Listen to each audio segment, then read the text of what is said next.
My name is Harry and I live in a rural area of England. I am now 18, but this happened when I was 15 years old.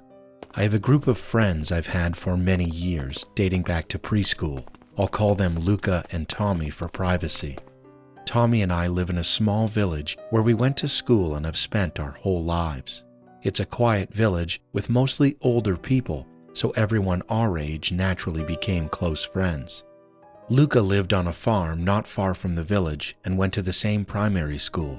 Growing up, we all believed in the paranormal, but I've always been secretly religious, even though my actions sometimes contradicted that. We stayed close after school and would regularly meet up to drink and mess around. One day, we decided to meet at Luca's farm. We rarely went there and thought we could play music loud and drink without worrying. Luca offered us a place to sleep in the nearby woods. He had a small camping spot set up. Being the immature teenagers we were, we agreed. Everything was fine at first. We drank, ate, and had a good time. It's worth mentioning the tent at the campsite only really fit 2 people, and even then it was a squeeze. Luckily, there was a hammock, and I offered to sleep in it. Around 3 a.m., I heard a strange humming coming from deep in the forest. I woke the other 2 up and asked frantically if they heard it. They heard it clearly. It sounded like a woman, and the only woman in the area would have been Luca's mom, who wouldn't come to the forest at night. That creeped us out, and I offered to check what was making the sound. What a stupid mistake. Tommy refused and stayed behind, while Luca and I grabbed our phone flashlights and went searching. We walked for about 5 minutes and then saw something we couldn't explain. In the distance stood a woman in a white, muddy dress, her hair black and long, and she seemed to glow. She was huge, easily 7 feet tall. As soon as she saw us, she turned and walked away, still humming. Horrified but curious, we followed. She moved through bushes to our right, and we pushed after her. A small crossing bridge led us to a massive open field full of the most beautiful poppy flowers. If you don't know, the poppy is hugely symbolic where I'm from. It's how we remember the soldiers who fought in World War I. People wear poppies to commemorate them. We scanned the field. She was gone. The humming stopped, and a strange feeling settled over us that I can't properly describe. We followed a long path through the poppies, expecting to find her at the end. Instead, we found something incomprehensible: a tombstone and a white, muddy dress lying in front of it. The tombstone read, "In loving memory of Diana, taken from this world too young. May her soul rest in peace, 1917. Understandably, we were horrified. We ran back to the camp and told Tommy everything. He didn't believe a word. The next morning, we told Luca's parents what we'd seen. A pale expression crossed his father's face. He said, "A woman was killed by her husband on this farm many years ago. He went off to war and came back with shrapnel embedded in his face. The doctors couldn't remove it. He went insane and one day snapped. He killed his wife in a poppy field, and her body was never found."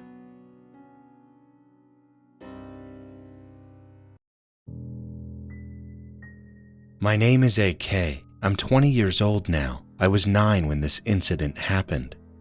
It happened to me and my grandmother. My grandmother was a professor at a prestigious university. My mother was a businesswoman, and my father worked for a private company. On the day of the incident, my mother was on a 3-day business trip abroad, and my father worked late into the night. My grandmother and I were alone in our 5-story apartment complex.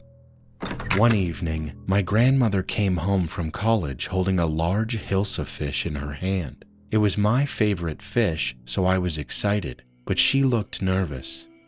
When I asked her what was wrong, she told me to close the windows and the balcony door because it was evening.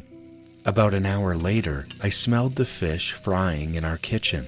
I ran over happily, and my grandmother smiled at me.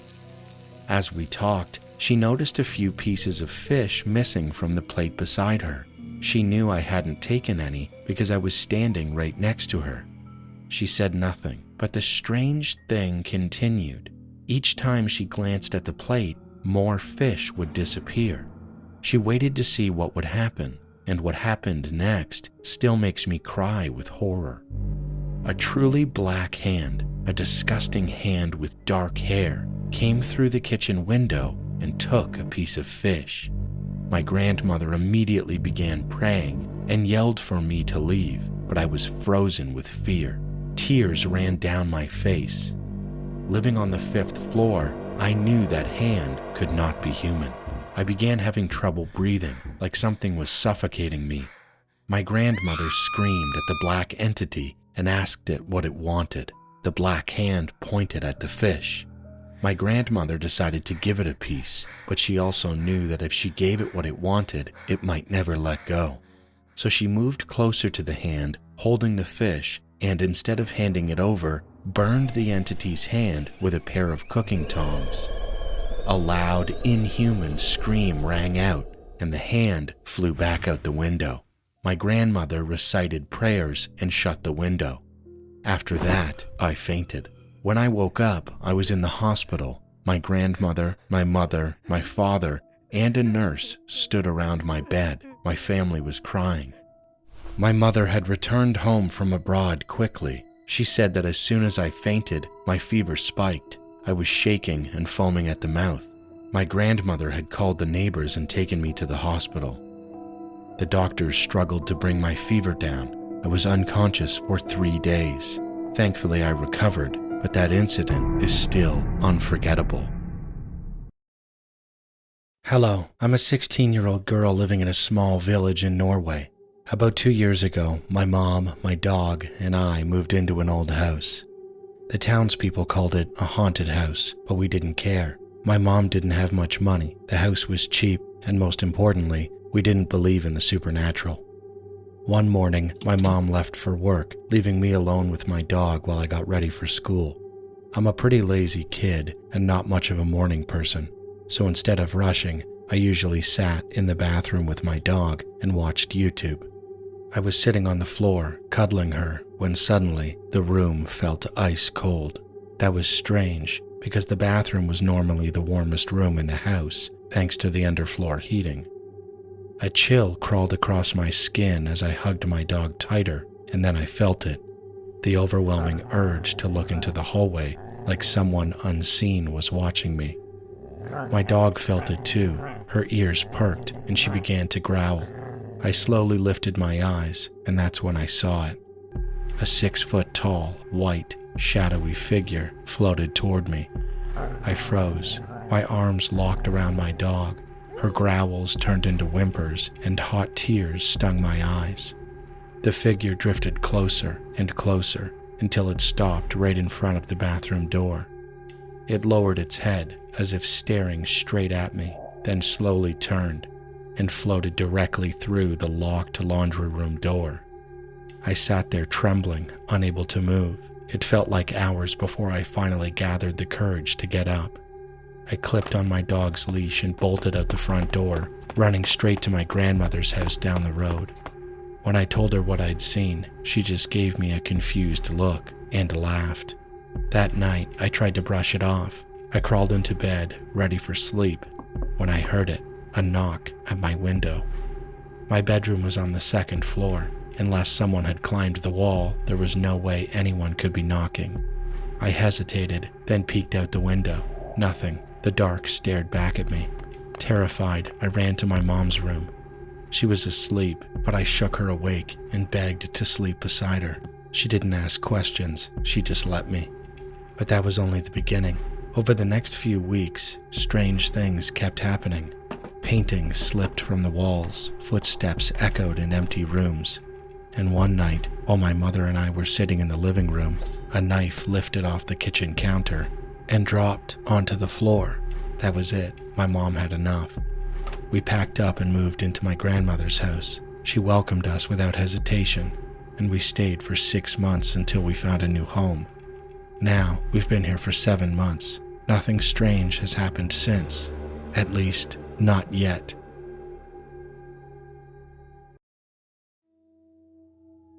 Hi, my name is Sarah. I'm writing this email because something really strange happened to me. I live in India, and this happened about 2 years ago when I was 16. I live with my parents and 2 older brothers.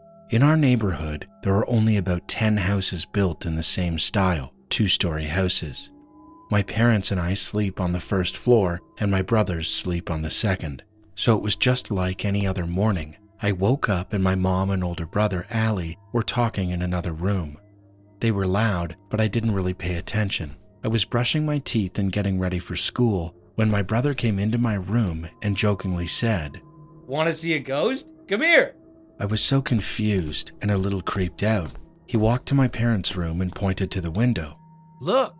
There was a huge road in front of our house, and I saw a man standing in the middle of it, wearing a shawl. It was winter, and the fog was thick outside, making it hard to see. He was looking to the left, where there were bushes and dense trees. It looked like a small forest.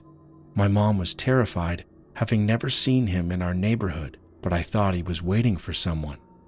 We watched him for about 10 minutes, and what really gave me the creeps was that he just kept staring at the bushes without moving a muscle. Then we shrugged and started getting ready for the day. My older brother Assad used to always take me to college on his scooter, and as we were leaving, I saw the man standing in the middle of the road, still facing the bushes. My brother passed him, and I watched him closely for a few seconds. He was wearing white pajamas and a light brown kurta. His shawl was off-white and covered him from head to knee. I could only see his eyes, and when my eyes met his, a shiver ran through my body. I could only see his eyes, but I could tell he was smiling, and his smile seemed to be a wide grin. I got goosebumps. During the ride to college, I kept wondering, is he smiling at me, or is he smiling at something in the bushes?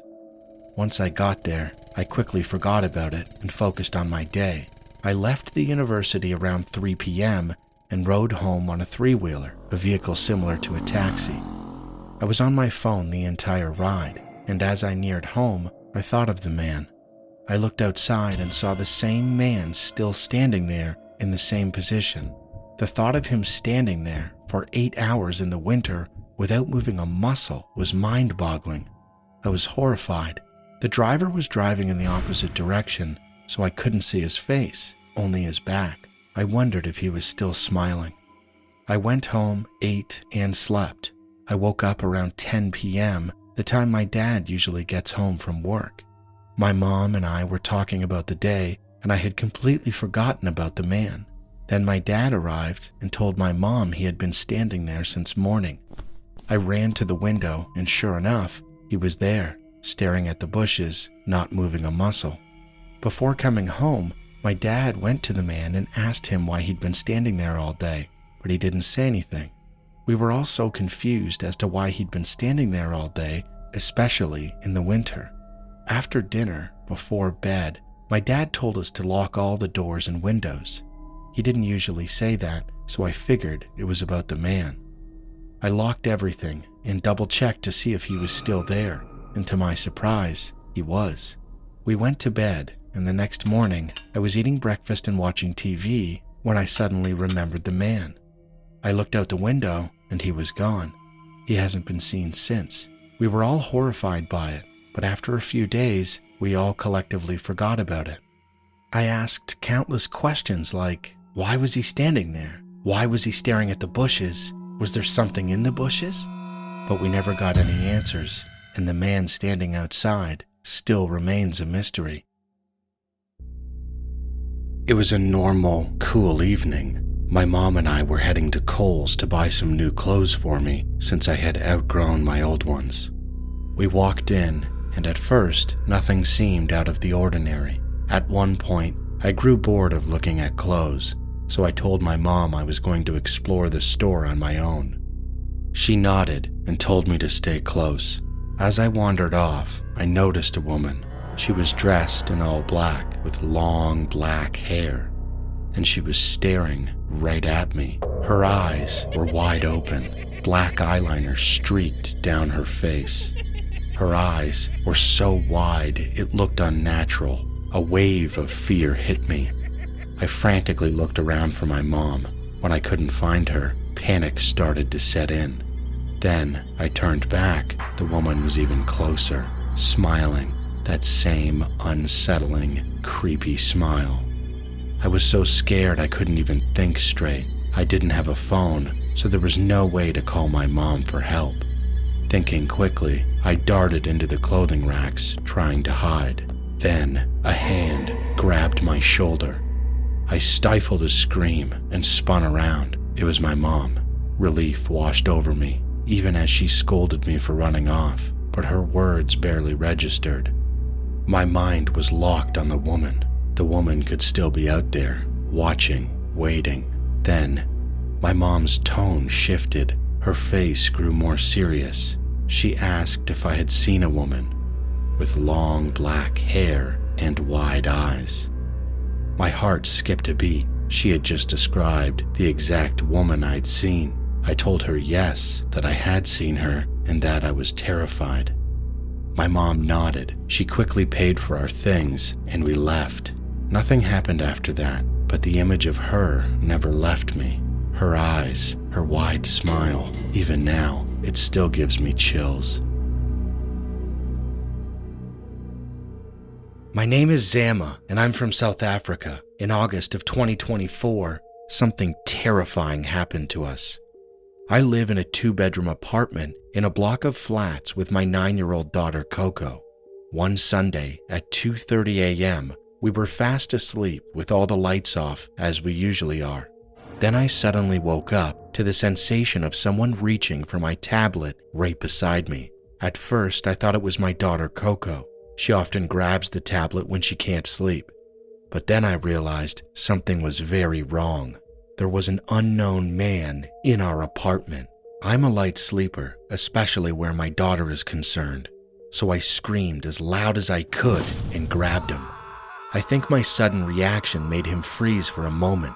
He already had my iPhone in his hand, the one Coco had been using earlier that evening. We started fighting, and as we struggled, we both fell on top of my daughter, who was still asleep. I was terrified, thinking if he overpowered me, he'd go for her next. I pushed him out of my room and into the living room. I was just trying to get him out. In a panic, I grabbed pots and pans and threw them at him, anything I could find. Finally, he backed away, opened the door, and ran out. I was in shock, thinking the door must have been unlocked, but later discovered he had crept in through the bathroom window. We live on the 2nd floor, and I never thought to lock that window. I assumed it was safe. He was skinny enough to step on the balcony rails and squeeze through the burglar guards. Once inside, he unlocked the front door so he could escape quickly if he needed to. Despite my screams, none of my neighbors came to help. They called later to say they'd heard something, but hadn't come down. I was devastated, but at least I managed to cancel my bank cards on Apple Pay before any payments went through. We don't live in that apartment anymore. We're okay, but we're scared of living alone for now. A few days later, we found out there was a group of thieves targeting homes in our area. I was the only person who woke up during the break-in. Others lost much more valuable items. 2 days after our incident, one of the thieves was found dead in the morning. I don't know whether it was the same man who entered our apartment, and honestly, I don't much care. They chose that life. Hi, my name's Nick, and this happened about 4 years ago. Back in 2021, I was 14 at the time. It was early morning, and I was walking to the bus stop to head to school. It was winter, rainy and cold, which is rare where I live in Australia. From the moment I stepped outside, I had this eerie feeling. I didn't feel safe the way I usually did walking down that road. Something just felt off. I finally made it to the bus stop. It was empty. That was strange because there were usually a few other people waiting there too. Even weirder, it was a busy main road, but barely any cars were driving by. The whole thing gave me the creeps. My bus was late, which was annoying because I was standing there in the cold, shivering. A few minutes passed before I noticed something. This old, beat-up, white minibus pulled up about 10 meters from me. All the windows were covered with curtains. Behind the wheel was an older man, maybe in his late 50s or 60s. He looked rough, scruffy gray beard, old clothes, blank expression. At first, I thought maybe he was lost or waiting for someone, but when I looked at him, he was staring right at me. My heart dropped. I froze. Then I saw it. A faint smile appeared on his face before disappearing back into that same blank stare. I looked down at my phone, pretending to check when my bus was coming, but my hands were shaking. It was supposed to be here 5 minutes ago. When I looked up again, he was still staring. There was no one else on the bus, just him, and something about him didn't seem like a driver at all. Minutes passed, but it felt like hours. I wanted to cry. Then, slowly, the bus started rolling forward, closer to me. And that's when I heard it, the click of his door unlocking. I was ready to run. My heart was pounding out of my chest. And then I saw my school bus coming down the road. I sprinted forward, waving it down. As I climbed on, I glanced back and saw the man closing his door before driving off in the other direction. That was the last time I ever went to that bus stop. Even now, whenever I pass it, I still look for that same old white minibus, but I've never seen it again. And every time I think about it, I wonder what would have happened if my bus hadn't shown up when it did.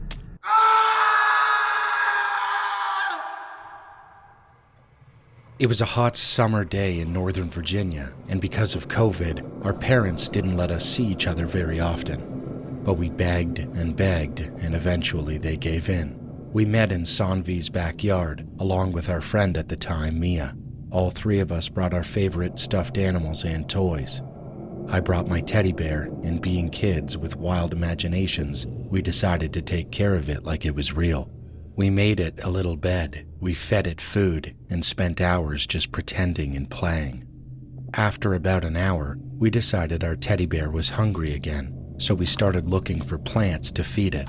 We searched both Mia and Sanvi's backyards, but there weren't many plants, so we wandered around the neighborhood looking for berries, flowers, and sticks, anything we could find. Hey guys, Nitya shouted. we should go near my house. It has a lot of plants and berries. Her house was a few houses down from Sanvi's, so we agreed and ran there, laughing and excited. We started plucking berries from the trees near her house, but then Nitya spotted a man in the distance, standing near Sanvi's backyard. She didn't say anything at first. We kept picking berries until Sanvi pointed and whispered that a strange man was now walking toward us. At first, we thought he was someone who mowed lawns or worked for a neighbor. He started talking to us, asking if our parents were home. That's when we started to feel really uncomfortable. We slowly began walking away, but he kept coming closer. Now all three of us were scared.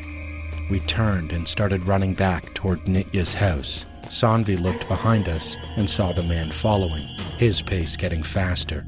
He called out to us, saying he had something to give us, that he needed us to take it to our parents. We didn't believe him. We just kept moving.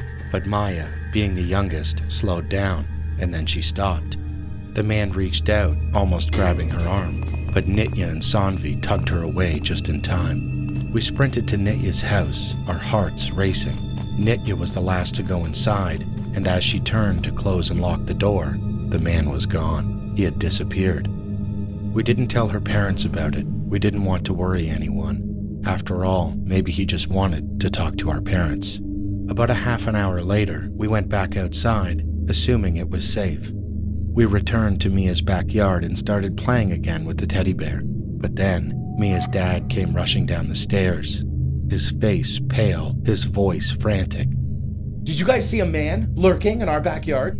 He was out of breath, holding his phone, and that's when he showed us a video. It was the same man. One of our neighbors had caught him trespassing, talking to their kids, and trying to lure them with candy. When the neighbor confronted him, he pretended not to speak English and said he was collecting trash, but we knew the truth. To this day, we still wonder what would have happened if we hadn't gone to pick those berries. Would we still be here to tell this story?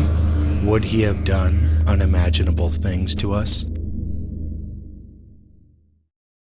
I'm a 17-year-old female living in West Bengal, India. I have a female cousin from my mother's side. Let's call her Swathi. She's the same age as me, and if you asked in our family who's the prettiest, it would be Swathi.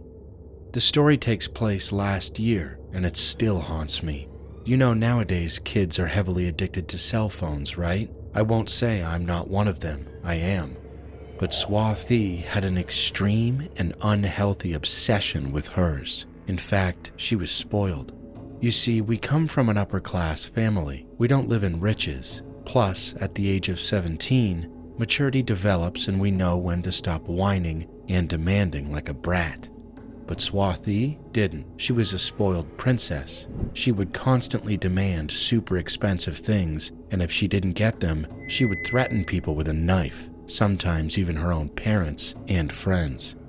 You might be asking, how do I know this? Well, I was the closest to her out of all of the cousins, so she shared everything with me. And by everything, I mean everything, even the horrible things she'd done. The main incident happened in July. I visited her house, just me, not my parents since they weren't available. It was a normal, relaxing summer evening in the countryside. Warm breeze, crickets, you get the picture. We were in the living room, me, Swathi, her mother, and her grandma. Suddenly, Swathi sat up from the couch using her iPhone and looked at her mom. Mom, can I get a new iPhone next month? Her mother looked horrified. They had just bought her a new iPhone 2 months ago. No, honey, you already have one, no? And it's too expensive. Your dad can't afford that much money for the new model. I don't want to go into detail about the fight, but let's just say it got so bad that Swathi's grandma had to leave the room with me. After that, Swathi became cold and quiet. She didn't eat, she didn't talk, not with anyone, including me. A week later, I returned home. That's when I found out what happened after I left. Remember how she had stopped eating? Well, apparently she stole some potassium cyanide from her school chemistry lab. She mixed it with her lunch in such a way that it looked like her mother had poisoned her food. She collapsed at school and was taken directly to the hospital. There, she told the police a story that made it seem like her mother had purposefully starved her for days and then poisoned her. Her mother was arrested and sent to prison for a whole month. Our family was ashamed, but since no evidence was found, her mother was eventually released. And how do I know the truth? Swathi told me herself, with excitement in her voice. I still get goosebumps remembering it. She was crazy, but luck wasn't on her side. Her parents found out what she had done. Her mother was heartbroken. Her father was in pure rage. He yelled at her, calling her a disgrace to the family, cursing, and for the first time, he raised his hand against her. He slapped her hard again and again. By the end, her fair skin was blood red from his anger, and that's when the main disaster happened. 2 weeks later, there was sudden news of a huge car accident. The car's petrol tank was leaking, the tires sabotaged. The vehicle crashed into a tree and burst into flames. The victims? Swathi's parents. The moment I heard the news, I had a gut feeling. I prayed I was wrong, but I wasn't. Swathi admitted it to me later that night with a wide, ear-to-ear smile and a childish excitement in her eyes.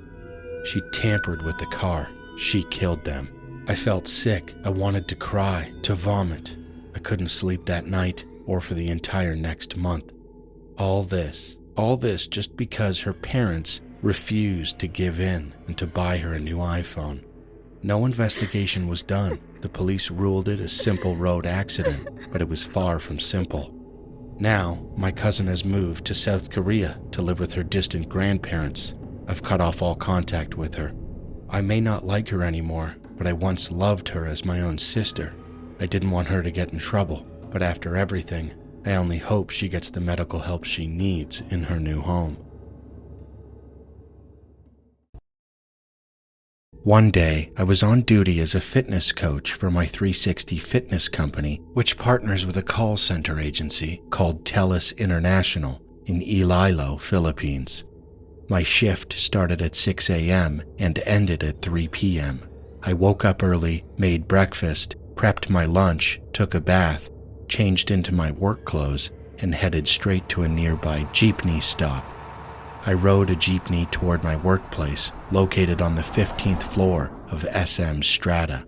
I got off in front of my SM City at exactly 5 a.m. and crossed the overpass from SM Mall to SM Strata.